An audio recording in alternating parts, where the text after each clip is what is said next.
Sementara itu, rencana pembukaan pariwisata internasional Juni-Juli 2021 menjadi harapan yang ditunggu-tunggu masyarakat. Hal ini diharapkan akan bisa menggeliatkan ekonomi masyarakat Badung dan Bali secara umum. Namun pemerintah perlu juga menyiapkan antisipasi lain jika rencana ini ditunda atau dibatalkan, mengingat kondisi ekonomi masyarakat sudah berada di titik terendah.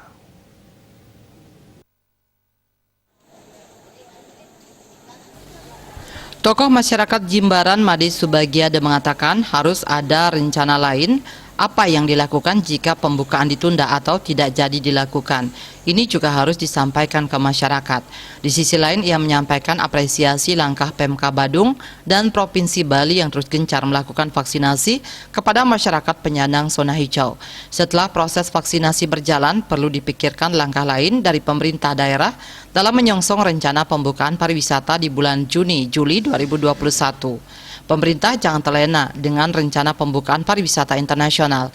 Ini harus diantisipasi, jangan sampai masyarakat yang sudah sangat mengharapkan pariwisata pulih nantinya merasa di PHP. Ia mendorong pemerintah untuk menyiapkan dan mempunyai program cadangan yang seyogyanya dilakukan apabila rencana pembukaan pariwisata internasional itu tidak sesuai yang diharapkan. Karena itu diperlukan suatu pemikiran yang komprehensif, inovatif dalam menyusun program yang bisa memberikan multiplier efek kepada masyarakat. Sudiadnyana dan Pos melaporkan.